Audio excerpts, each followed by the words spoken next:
Terça-feira, dia 15 de agosto de 2017, Rondônia Dinâmica está aqui com o promotor de justiça Ademir José de Sá para falar sobre o júri com a gente. Doutor, como eu relatei aqui preliminarmente, nós estamos aí numa incursão para tentar determinar até que ponto um conselho de sentença formado por juízes leigos tem condições de proferir uma sentença justa que vai definir anos e anos na vida de uma pessoa, ou, de outro lado, deixar alguém que cometeu um crime bárbaro, às vezes, em liberdade. Então a gente tem percorrido advogados, tem conversado com alguns réus, tem conversado também com pessoas que já fizeram parte do conselho de sentença, para tentar chegar num denominador comum, pelo menos reacender. Nós gostaríamos de saber do senhor quanto tempo o senhor faz júri, quanto tempo está no Ministério Público atuando, formado aonde, essas questões preliminares sobre sua carreira e formação. Se o senhor pudesse se apresentar para a sociedade rondoniense, o senhor fica à vontade, o microfone está aberto. O meu diploma aqui na parede mostra, eu sou formado pela UNOeste, Universidade do Oeste Paulista, de Presidente Prudente. Concluí o curso em 1993. Em 1º de junho de 95, eu entrei em exercício aqui como promotor de justiça. Passei no concurso naquele mesmo ano. Faço júri desde 1995, mas especificamente estou à frente da primeira titularidade da 18ª Promotoria de Justiça, que atua junto ao primeiro Tribunal do Júri da capital de Porto Velho desde fevereiro de 2009. E só fiquei 2 anos afastado, ao período que estive à frente do GAECO, entre 2010 e 2011. Então, depois voltei e de lá para cá, atuando ininterruptamente no primeiro Tribunal do Júri. Sim. Nós conversamos com alguns advogados aqui do Porto Velho em relação ao Tribunal do Júri e descobrimos que no Brasil existe uma tendência do promotor sentar ao lado do juiz, nos júris, né? E isso vem mudando, segundo esses advogados, que o promotor tem descido e agora já faz parte dessa tríade mais ao lado do advogado e não mais do juiz. Aqui em Rondônia ainda é assim? Como é que funciona isso? O senhor acha que só essa parte visual já cria uma discrepância em relação ao poder do promotor e o poder do advogado de defesa? Eu já vi essa polêmica em vários lugares e sob diversas óticas. Para mim, ela não me diz absolutamente nada. O que acontece é que o Tribunal do Júri é uma instituição que ela segue, digamos assim, convenções já estipuladas há muito, muito tempo, antes da maioria de nós que atuamos no júri termos sequer nascido. Então existe todo um formalismo, existe todo um ritual, uma ritualística, e desde os primórdios a ritualística é o juiz mais alto, o promotor ao lado dele à direita e o advogado à esquerda ou ao lado também, e sempre foi dessa forma. Quem não tem gostado assim de ficar nessa situação, digamos assim, que dizem, os coloca numa condição de inferioridade, e eu não vejo dessa forma, são os advogados que vivem pretendendo mudar isso. Como já disse um colega distinto que atuou durante muitos anos aqui no Tribunal do Júri, o lugar onde se senta é irrelevante, o importante é a forma de atuar no plenário.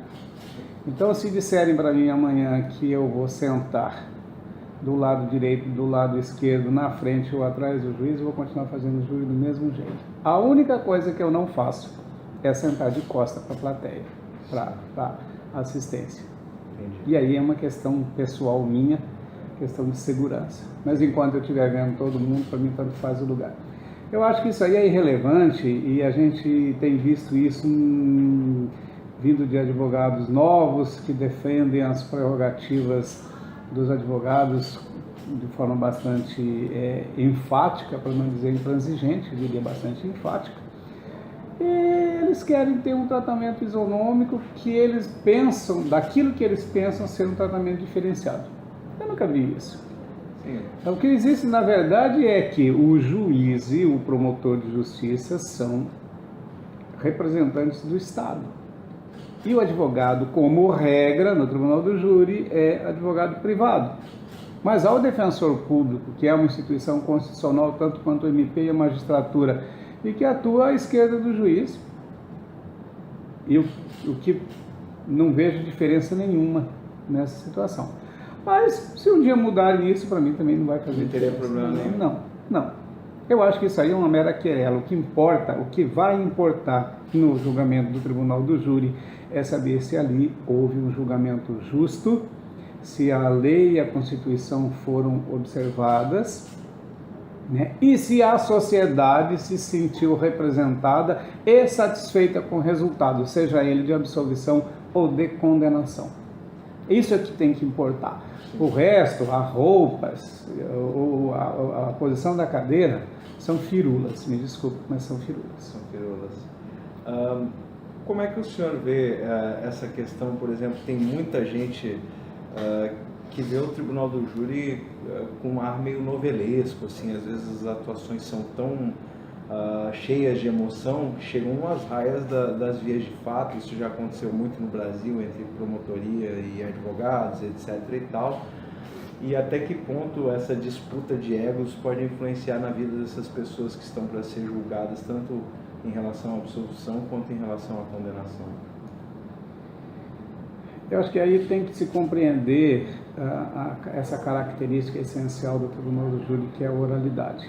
Você é jornalista, você pode sentar à frente do seu computador ou mesmo pegar uma caneta e escrever durante 5 dias e você não vai derramar uma lágrima.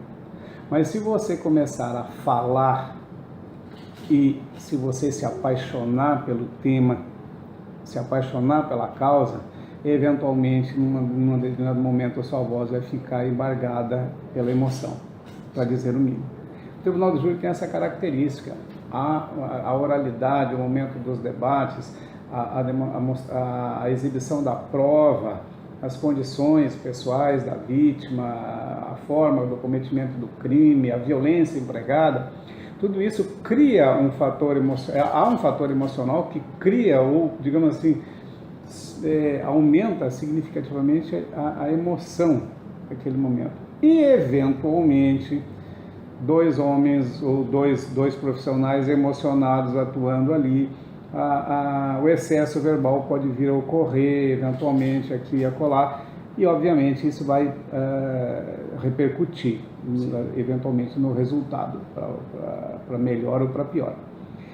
Agora, há aqueles que fazem eventualmente da atuação do plenário do júri um circo, e há de todos os lados. O que importa para mim é que se defenda a causa em que se acredita com veemência, com paixão, com ardor, e não como uma máquina, porque senão nós não precisávamos de pessoas falando lá, bastava colocar um tradutor qualquer do Google lá que ficaria falando todos os textos do processo e ficaria resolvido. Então, essa emoção é natural do júri. Agora, o abuso é que é, digamos assim, rechaçado pelas pessoas, que daí, quando vem uma situação dessa, dizem que é um circo, que é um teatro, algo parecido. Eu sou técnico, gosto de trabalhar com a prova do processo, gosto de demonstrar a adequação da prova material com a prova testemunhal, com a confissão do acusado, gosto de buscar demonstrar para o jurado as incongruências dos depoimentos, ou mesmo da confissão do acusado, frente à prova pericial, e inclusive demonstrando às vezes que a prova pericial pode conter equívocos que tem que ser compreendido. E às vezes, quando o caso merece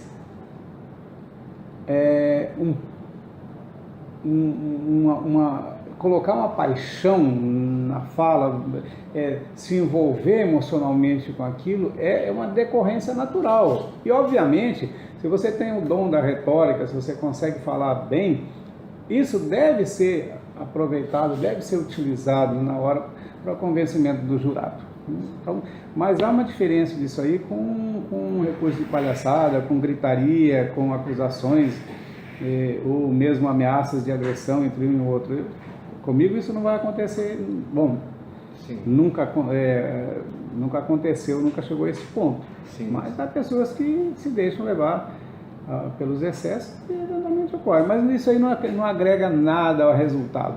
O jurado é uma pessoa inteligente, tão vivida como qualquer um de nós, e ele sabe diferenciar uma coisa da outra. Ele sabe quando o advogado está fazendo presepada, quando o promotor quer aparecer, digamos assim, se isso ocorrer.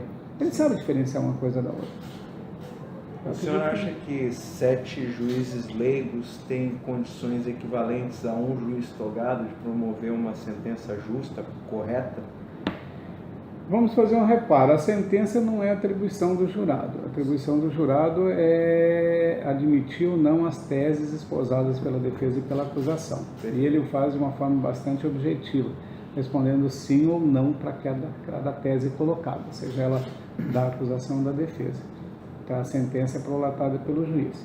Mas se o jurado é capaz de decidir de acordo com o processo ou não, depende bastante da capacidade de convencimento demonstrada pelo promotor e pelo advogado. A maioria dos nossos jurados são hoje são funcionários públicos ou funcionários de empresas públicas. Nós raramente convocamos pessoas da iniciativa privada, porque isso causa transtornos tanto para o empregado quanto para o empregador. Já no serviço público já é previsto, assim, digamos, pela lei, essa posição tem suas garantias do servidor público. E todo servidor público tem uma qualificação bastante razoável. Hoje raramente você vê um funcionário público que seja de nível menos que nível médio. Sim. Então essas pessoas têm capacidade de leitura, de interpretar as provas, de compreender os argumentos e de se posicionar. E também tem aí o fator que é o livre convencimento do jurado, que ele digamos, é inerente à vivência dele, aquilo que ele, as coisas pelas quais ele já passou na vida, as experiências, e mesmo o contato com situações análogas às que estão sendo julgadas, seja por ele, seja por um ente querido. É muito natural que um jurado seja parente ou amigo muito íntimo de uma pessoa que cometeu um crime ou que foi vítima de um crime. Sim. Então ele tem uma perspectiva de um fato assemelhado com aquilo que está sendo levado a julgamento. Obviamente que ele se posicionando, por exemplo, de um lado ou de outro, ele vai levar em consideração essa condição pessoal dele, mas também o convencimento do advogado ou do promotor de acordo com suas teses. E no final ele tem que se decidir, ele não pode ficar com respostas dúbias. A resposta dele sempre vai ser sim ou não. E na dúvida, beneficia o acusado, é o que a lei manda, né? Sim. Então eu vejo que sim, embora eu tenha restrição, eu acho que nem todos os casos deveriam ser levados a julgamento perante o tribunal do júri. Nem todos os casos de homicídio deveriam ir para o julgamento perante o tribunal do júri. O senhor teria algum exemplo? Tenho. Eu vejo, por exemplo, a maioria dos casos de homicídio tentado, tentativa de homicídio. Na minha opinião, não deveriam ser submetidos ao julgamento perante o tribunal do júri, só os homicídios consumados. Qual seria o Porque a maioria dos homicídios tentados, eles acabam redundando numa desclassificação para lesão corporal ou algo assim. E eu acho que o tribunal do júri deveria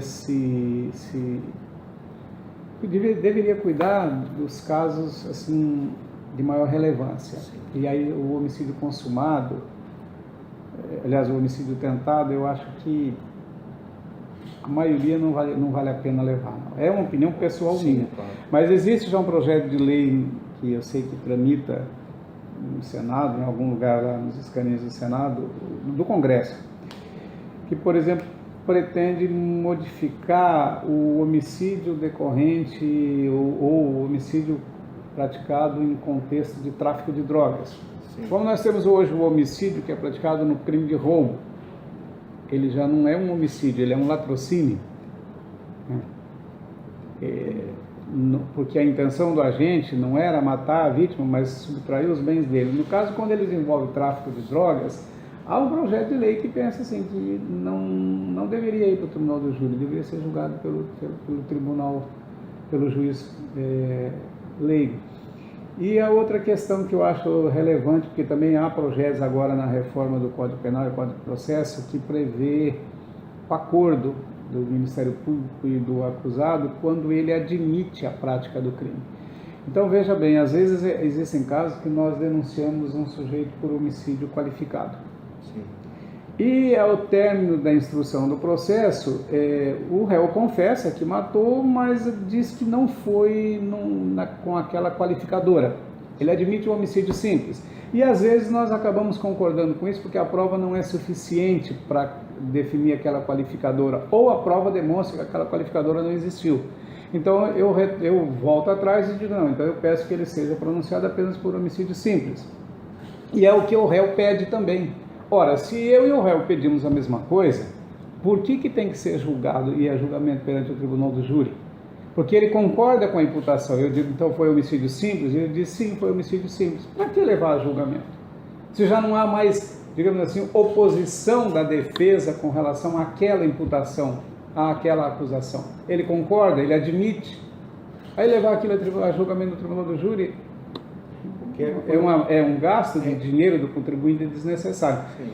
E os legisladores já estão prevendo isso nos crimes comuns. No caso do crime de roubo ou de furto, o elemento admite a prática do crime, ele nem vai a julgamento, já há uma proposta de aplicação de pena que o juiz simplesmente homologa, como estão homologando hoje as delações e tudo mais. Então, poderíamos fazer isso no caso dos crimes, crimes contra a vida e de menor potencial ofensivo, como é a tentativa.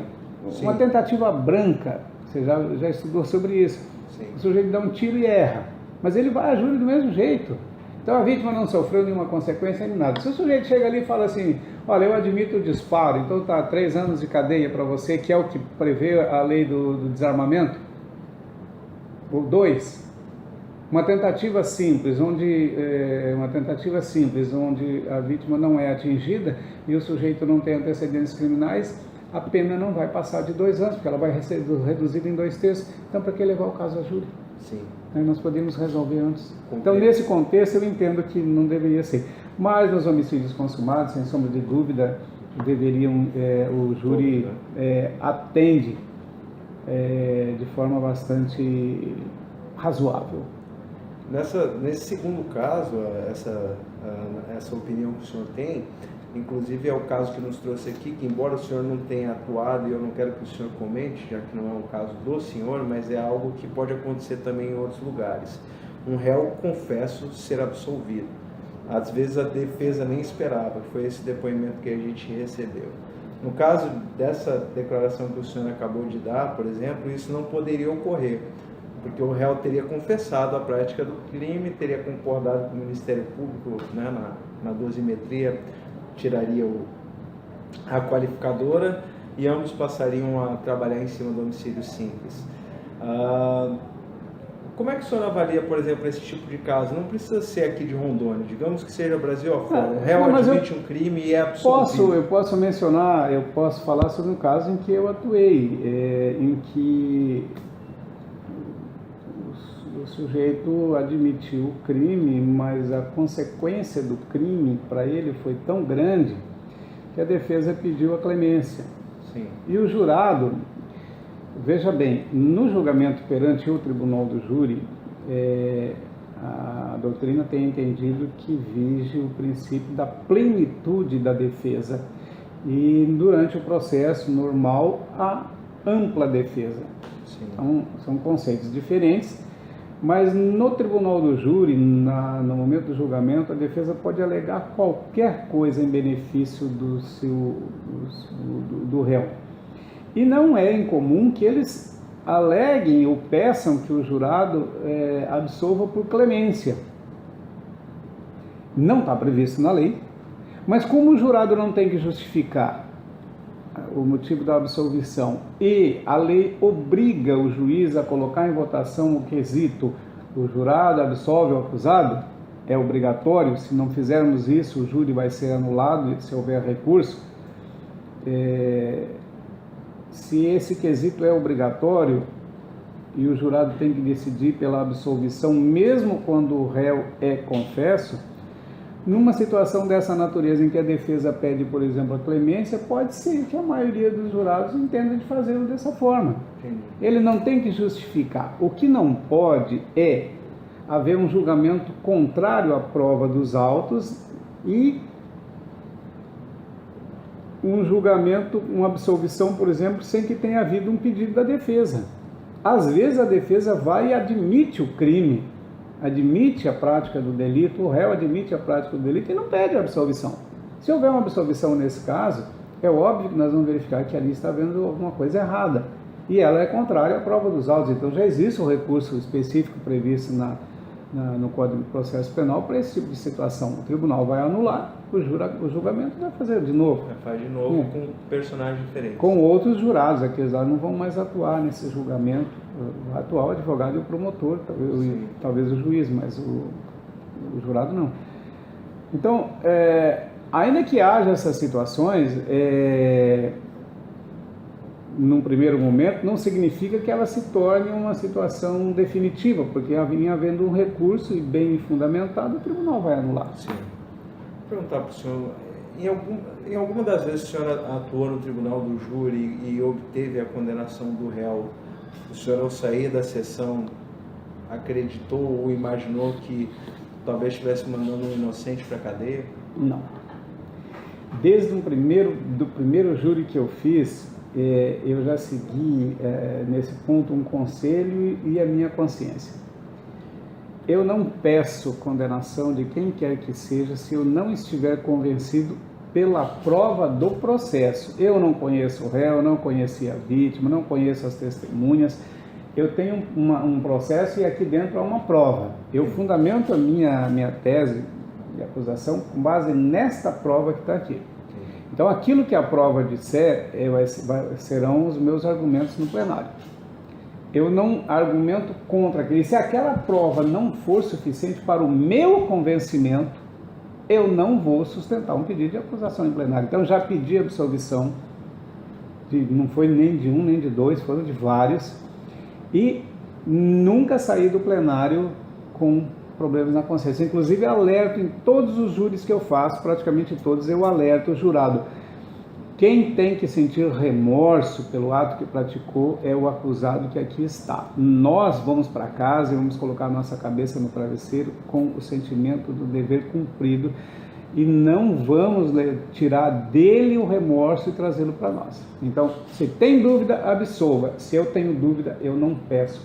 É muito comum eu pedir a retirada de qualificadoras porque eu vejo que a prova é insuficiente para sustentar uma qualificadora ou eu não me sinto convencido com aquilo. Então, eu, com certeza, nunca saí de um julgamento com problemas de consciência.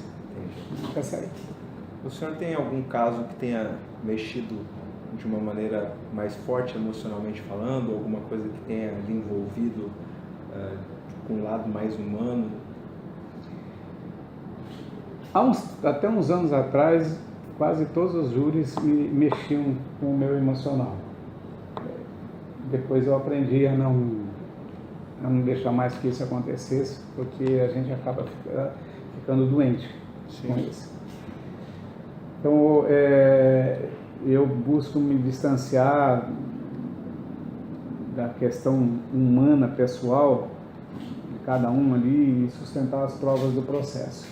Para mim, a sanidade física e mental é a melhor coisa. Isso não significa agir com menos intensidade ou com menos vontade, mas significa não deixar que o drama inerente àquele fato me atinja. O drama é deles, não é meu. A mim cabe sustentar com veemência a prova do processo. É isso que eu tenho que fazer. Mas não posso negar que alguns casos aqui em Porto Velho mesmo me deixaram bastante... mexeram comigo, como você disse, eles mexeram com o meu emocional e eu me dediquei de uma maneira bastante intensa. Foi o caso Raíssa Lopes e o caso Nayara, que embora eu não tenha atuado no plenário do júri, mas eu trabalhei em todo o contexto da investigação e as denúncias, pedido de prisão, inclusive dos acusados foram meus. Né? E nesses casos eu me dediquei até onde pude. O caso Raíssa Lopes eu levei a júri e fiz... dei o melhor de mim realmente. E foi um caso que me emocionou muito, que é o que eu denomino,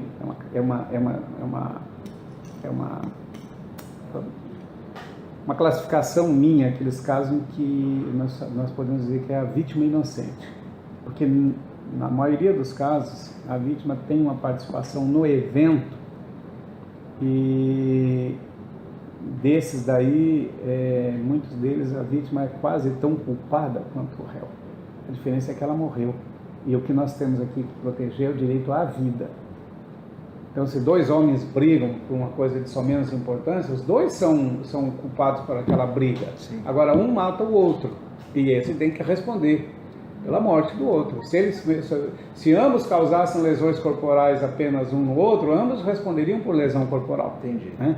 Mas como um matou o outro, aquele que matou, ele alienou o direito à vida, que é o principal direito que todo ser humano tem. Que é o Código Penal, a Constituição, todos e as religiões, né, elegem como o direito máximo. Então esse cara vai responder por homicídio e ele tem que pagar por isso. Mas quando a gente analisa o contexto, você vai ficar assim, quem foi o culpado por iniciar o evento, às vezes não dá para diferenciar. Então, mas há aqueles casos em que de vítima inocente, daquela pessoa que não deu causa à ação do réu que acabou tirando a vida dela. E o caso Raíssa Lopes foi um desse tipo. Sim, e era uma criança, era uma menina, eu sou pai de 4 filhas, então para mim teve um significado importante condenar aquele cara. Imagino. Hoje o Ministério Público de Rondônia, ele tem condições de avaliar em números esses processos que passam pelo Tribunal do Júri? O senhor, por exemplo, eu não tenho números, até porque existem colegas que catalogam os seus julgamentos em que eles participam desde o início da carreira. Sim. Eles têm uma ficha com todos os casos, com resultado e tudo mais. O júri que eu fiz a semana passada, eu não me lembro mais. Eu não guardo, não... Uma vez concluído o meu trabalho, encerrou, eu esqueço, e se você quiser falar comigo do caso, vai ter que me lembrar ele inteirinho, sim, porque eu alieno ele da minha memória. Um ou outro caso fica. Eu não guardo, não tenho estatística, não tenho nada. Mas uma estatística eu posso te dizer, não há tribunal do júri no Brasil, e isso já é reconhecido, inclusive, já em estudos feitos, até acho que pelo CNJ, CNMP, não há tribunal do júri no Brasil que julgue tão rapidamente quanto o daqui de Porto Velho. É mesmo? Não há. Caramba, não há. Essa informação realmente não... Isso você pode fazer pesquisa, você pode pegar os fatos ali e tal. Esse caso aqui é 16 de abril de 2016. Esse daqui, 13 de maio de 2016. Esse daqui, 12 de agosto de 2016. Mas você vai encontrar casos acontecidos esse ano já sendo levados a julgamento do Tribunal do Júri. Então, em São Paulo, 5 anos em média um julgamento do Tribunal do Júri e não se faz um julgamento do Tribunal do Júri de réu preso em menos de 2. Caramba. Nós julgamos com muita celeridade. Se nós tivéssemos, por parte da nossa gloriosa Polícia Civil, digamos assim, ela tivesse a mesma rapidez e celeridade e tudo mais na investigação dos casos que não são de flagrante, olha, nós teríamos que ter uns 5 tribunais do júri aqui para dar conta do serviço. Infelizmente, o que nós levamos a julgamento, a maior parte são casos de flagrante e outros mais específicos que são apurados, né? Mas a Polícia Civil, quando apura rápido. Se não apurou também no primeiro ano, Aí, isso é estatística a nível nacional. Não apurou nos primeiros meses, não apura mais, depois demora e aí a prova fica fraca. Porque a prova do júri, ela não é feita em juízo, ela é feita na investigação. Se você tem uma investigação bem feita, você vai ter um júri com resultado. Tirando essa alteração que o senhor faria, de acordo com a sua opinião pessoal, em relação aos crimes tentados, haveria alguma outra alteração em relação ao formato do tribunal do júri que o senhor apontaria? Alguma sugestão à lei, ao formato, ao processo, à maneira de fazer? O senhor mudaria alguma coisa? Eu acho que não, porque hoje com o uso, né, da tecnologia, ela agilizou muito. Nós hoje temos uma facilidade grande, por exemplo, ouvimos o depoimento de uma testemunha durante a instrução do processo, depois se ela falta no plenário, por exemplo, nós não nos preocupamos com isso, porque nós temos o audiovisual dele para reproduzir, né, para o jurado olhar ali e ver. É diferente de você ler um papel e você ver a pessoa falando lá, mesmo que você não possa perguntar para ela, mas pelo menos você consegue avaliar a expressão facial e tudo mais das respostas da testemunha.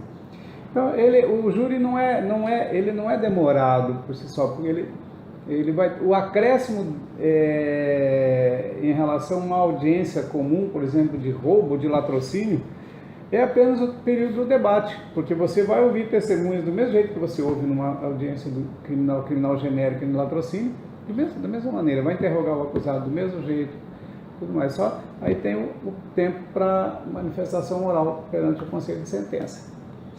E cada um, como dizia um filósofo rondonense, cada um responde pelo seu CPF, né? Mas, cada um tem, por exemplo, cada promotor tem uma técnica, uma forma de atuar no plenário. Eu sou muito prático, eu não fico assim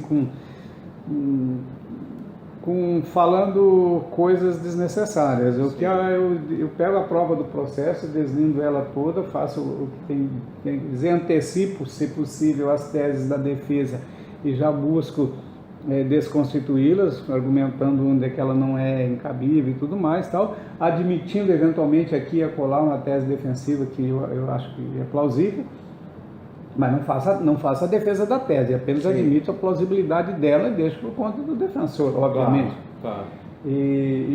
Então eu raramente utilizo todo aquele tempo. Se você tem um processo hoje com 2 réus, você tem 2h30 para falar. É muito tempo, é muito argumento para você explanar um fato onde 2 sujeitos chegam numa motocicleta e efetuam 3, 4 tiros no cara pelas costas e vão embora. Você tem um homicídio qualificado pela surpresa, o recurso que impossibilitou a defesa da vítima.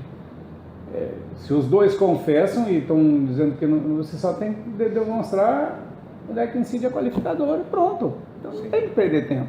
Agora, o que é importante, sempre que eu faço, no início de cada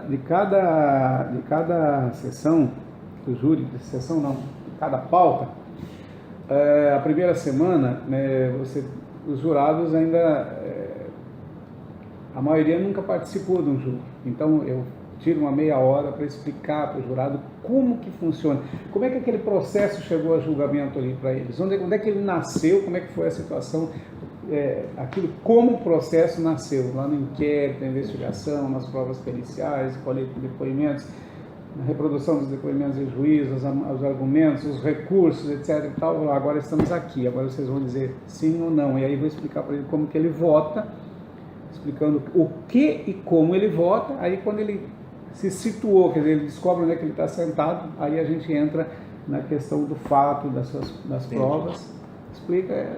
Mas já na segunda semana, como todo mundo já participou, né, em tese, aí fica mais fácil, aí você já vai direto no processo e é rápido, não demora muito não. O que o senhor diria sobre o princípio da paridade das armas? Rapaz, eu acho que hoje o MP está até em desvantagem, porque tudo é em benefício do réu.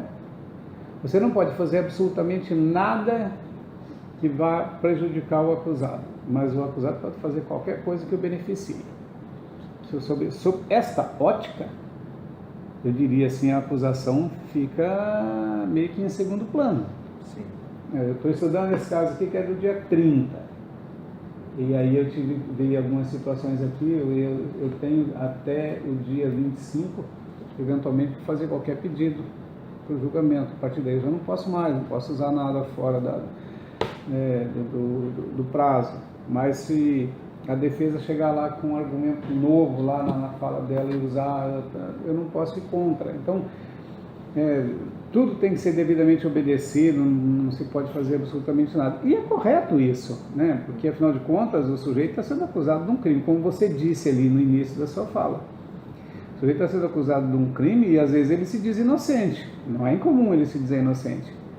E então o inocente esperneia, né? Ninguém quer ir para o urso branco. Não, imagino que qualquer um de nós que fosse acusado de um crime queria usar de todos os meios e modos e provas possíveis em juízo para convencer o julgador de que, pelo menos, que não foi bem daquele jeito, né? Que foi um pouco diferente.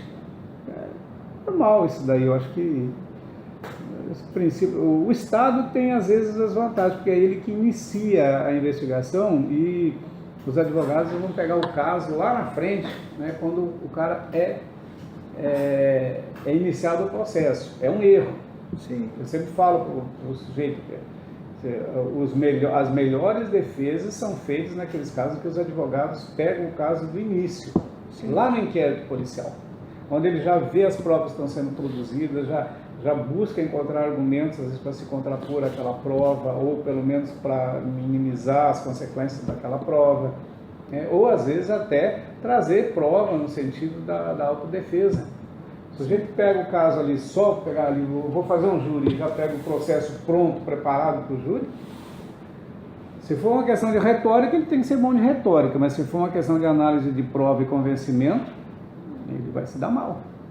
E o índice de condenação que nós temos aqui no nosso Tribunal do Júri também é muito bom. É muito bom, porque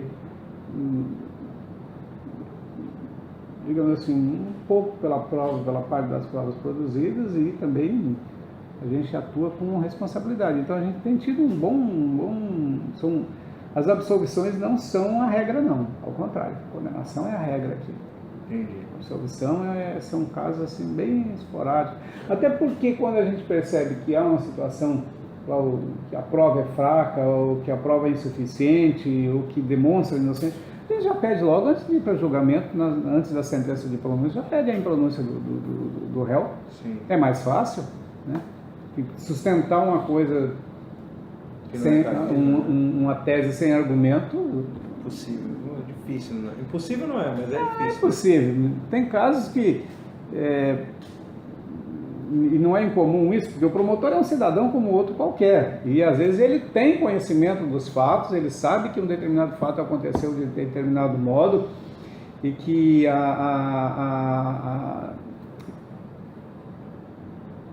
ele sabe que, digamos assim, mas as coisas que ele sabe não estão no processo. Sim.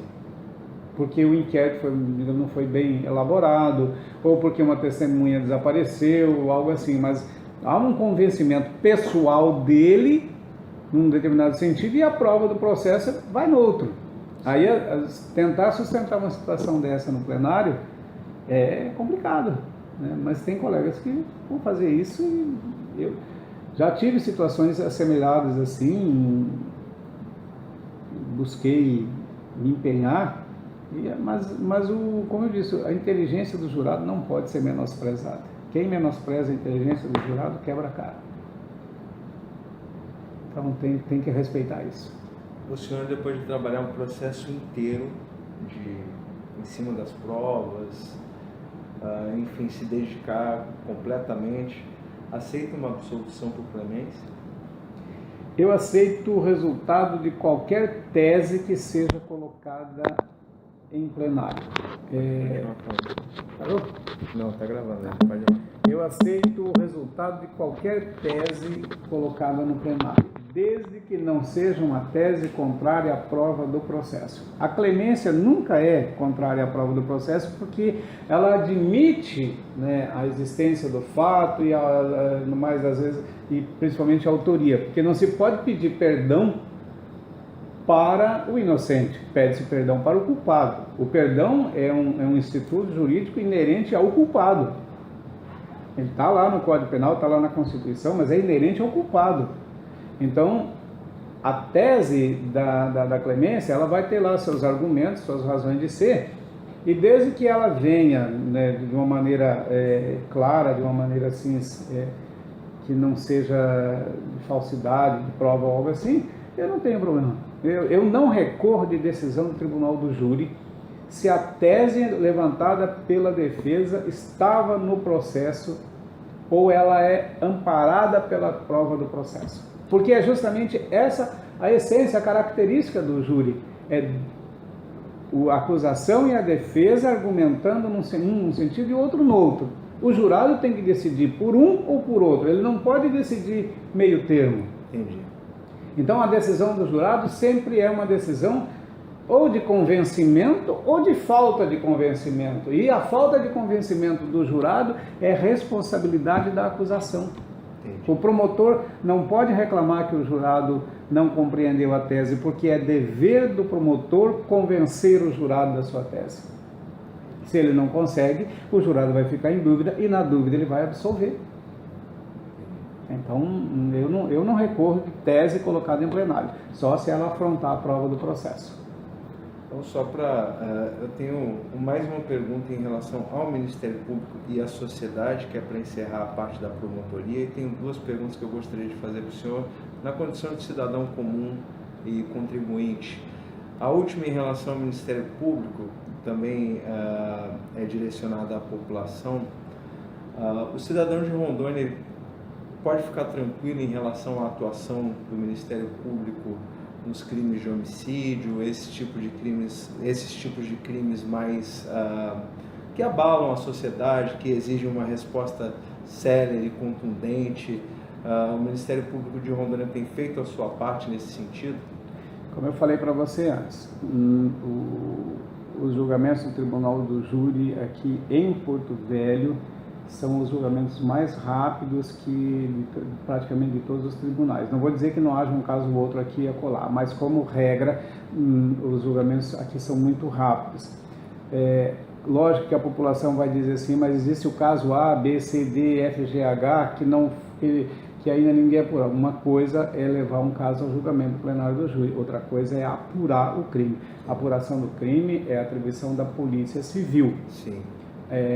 Levar o sujeito ao julgamento no plenário do júri é atribuição do Ministério Público. Então, toda vez que chega um processo, aliás, um inquérito relatado para nós aqui, ou uma prisão em flagrante, ou mesmo quando nós encontramos ainda em inquéritos em andamentos elementos suficientes para denunciar alguém, nós vamos, denunciamos, e esse julgamento é razoavelmente rápido. Quando ele demora um pouco mais, isso decorre mais da ação da defesa, que busca, mediante os recursos previstos na lei, recorrendo ao tribunal, modificar algumas decisões do juiz. Sim. Mas não, isso é, digamos assim, é uma demora decorrente de um ato legal de defesa, e disso nós não podemos reclamar, porque o direito de defesa é inerente ao Estado de Direito, Estado constitucional. Sim. Então, a população, daqueles casos apurados pela Polícia Civil, com certeza, ela não encontraria argumentos para reclamar. Óbvio que há aqueles casos de réus foragidos, comprovadamente, sabidamente autores de crimes, mas foragidos. E o réu foragido, ele não pode ser julgado. Nós temos que aguardar a prisão dele. E, novamente, a prisão não é atribuição do MP, mas das polícias, né? Então, eu sinceramente tenho comigo que o Ministério Público de Rondônia, nesse contexto, não tem falhado com a população. Tem dado o melhor de si e os resultados também são muito bons, são alvissareira. Mas, infelizmente, a gente percebe que isso não tem refletido de uma maneira muito significativa na sociedade, porque as pessoas continuam cometendo crimes o tempo todo. E me parece que aí já é mais um problema social do que jurídico, né? Isso que eu gostaria de perguntar para o senhor, embora seja uma discussão nacional, quero regionalizar a pergunta. Cadeia em Rondônia tem condições de ressocializar algum ser humano? Olha, eu tenho... Aí são duas situações. A ressocialização é uma questão atinente à execução penal. Então, nós temos promotorias específicas aqui na capital e no interior, em cidades maiores, que atuam na execução penal. E tenho colegas devotados à causa da execução penal, no sentido de que o réu cumpra a sua pena de forma integral, da forma como a lei determina, mas também seja concedido ao condenado todos os direitos que ele teria, porque não se pode pensar em ressocialização se a gente suprimir direitos. Aí, às vezes, a população vê essa concessão desses direitos como uma regalia. Mas uma coisa que eu digo em quase todos os júris que eu atuo, eu digo aos jurados: o que nos diferencia, nós, o jurado, o promotor, o juiz, o advogado, daquele que está sentado ali na cadeira de réu, é que nós cumprimos a lei e ele não. Por isso ele está sentado lá e nós o estamos julgando. E do sujeito condenado, o que vai nos diferenciar dele também é que nós vamos dar a ele todos os direitos que ele não deu à sua vítima. Se nós fizéssemos com ele do jeito que ele fez com a vítima, nós nos igualaríamos a ele, e aí então para que justiça? Então, efetivamente, temos que dar esses direitos, mas esses direitos têm que ter, digamos assim, um parâmetro que são as condições do Estado para concedê-las, porque não teria sentido, por exemplo, tirarmos todo o dinheiro da saúde e colocarmos nos presídios, porque as pessoas doentes que não fizeram nada de errado seriam penalizadas. Então, há uma proporcionalidade que o Executivo, aí já não é mais uma questão de justiça, deve fazer da melhor forma possível. Agora, naquilo que concerne a justiça ou a atuação do Ministério Público na execução penal, ele tem que zelar para que os direitos sejam concedidos igualmente como o restante da população. O que nos falta hoje são condições econômicas do Estado de assumir todas as suas responsabilidades. Então, nem os hospitais são bons e nem os presídios são bons. Mas eu acho, aí é uma questão pessoal, que quem tem menos direito de reclamar é o preso. Porque, afinal de contas, quem está num hospital não escolheu estar lá. E quem vai para a cadeia vai porque escolheu praticar um ato que tinha essa consequência. Embora alguns fumantes inveterados fiquem mais ou menos nessa mesma classificação. Ou então o que bebe muito ou que dirige em alta velocidade, depois no acidente quebra as pernas e vai reclamar do mau atendimento do hospital público. Né? Mas se não tivesse agido daquela forma, né?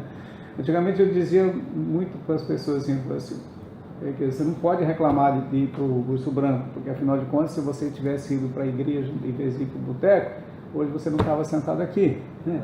Mas isso é uma opinião pessoal minha, porque eu não posso abstrair a minha condição de cidadão da minha condição de promotor. Eu sou um cidadão que atua como promotor de justiça, então eu sofro as mesmas consequências, as estradas ruins, os hospitais ruins, eu tenho que pagar um plano de saúde alto para poder conseguir sair do hospital público. Né? Então a gente tem, mas de maneira geral você sofre as mesmas consequências, os preços caros das coisas e tudo mais. E eu tenho que, obviamente, ver as coisas sob esse prisma. O nosso problema social o principal é a falta de educação, o segundo é a falta de condição financeira para gerir todos esses direitos que nós temos e que, infelizmente, acabam às vezes sendo desviados e outras coisinhas mais. Né? Para encerrar, doutor, eu gostaria de perguntar para o senhor, a gente sabe que no Brasil não é possível, mas o senhor gostaria que fosse instituída a pena de morte? Por quê? E segunda pergunta, o que o senhor diria às pessoas que defendem este instituto? Não, eu por uma questão bem simples, né? Eu tenho princípios que são inerentes a qualquer pessoa, que são de origem religiosa, espiritual, e a minha convicção nesse campo não admitia de forma nenhuma a pena de morte. Mas não sou contrário, absolutamente, por exemplo, à prisão perpétua. Sim. Acho que, em certos casos, mereceriam uma avaliação diferenciada do legislador e do julgador e de quem executa a pena. Mas a pena de morte ela não resolve nada. O castigo ou a retirada do convívio social de pessoas comprovadamente irrecuperáveis, embora esses irrecuperáveis, eu fico pensando sempre quem é que vai dizer exatamente que o sujeito é irrecuperável. Mas a gente pode avaliar a conduta dele. Tem pessoas que, pela conduta deles, a gente percebe que eles não apresentam a menor disposição de mudar de vida. Sim. E se continuar toda vez que colocado em liberdade vai cometer um crime grave, matando uma pessoa inocente, então é interessante que ele fique segregado. Já que ele não pode conviver, a gente retira ele da convivência. Mas de uma condição digna, né? Se ficar num presídio decente, segregado da sociedade, mas também sem nós tirarmos dele direitos mais assim, fundamentais, como tratamento, saúde e tudo mais. Mas a pena de morte ela não traz... Todo mundo diz que nos lugares que tem pena de morte não mudou, a criminalidade não mudou. E também nunca vi estudos que dissessem que quantum de pena, essas coisas todas tivessem um resultado significativo, mas eu acho que aí é um direito da sociedade de se proteger. Sim. Toda vez que se verificar que um sujeito não tem condições de ficar em liberdade, ou porque ele vai atentar contra o direito dos outros, então a gente segrega ele. Porque senão vamos fazer o quê? Vamos deixar as pessoas resolverem essa situação na rua? Não dá, né? É difícil. Nós já evoluímos no sentido da vingança, da vingança privada para o processo público. Verdade. O Estado se arvorou no direito de processar e condenar e colocou eu, promotor de justiça, para processar e o juiz para condenar, justamente para evitar que a cada situação grave que acontecesse, as pessoas se arvorassem no direito de julgar e condenar.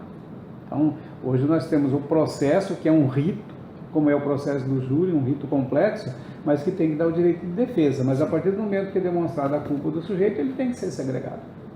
Então, eu acho assim, em casos extremos, a prisão perpétua não seria de todo indefensável. É algo a ser discutido. Algo que poderia ser discutido, sim.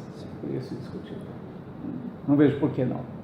Mas matar o outro, nós sempre vamos ter que sempre que matarmos, não vamos estar fazendo justiça. É difícil, a justiça, né? é uma coisa mais complexa.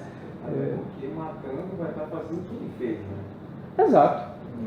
Exato. De certa forma, nós vamos estar nos igualando a ele.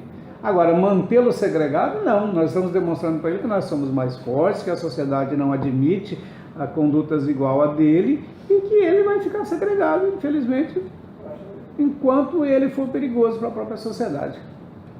Dependendo do grau do crime, né? É o resto da vida, né? Exato. Entendido, doutor. A gente agradece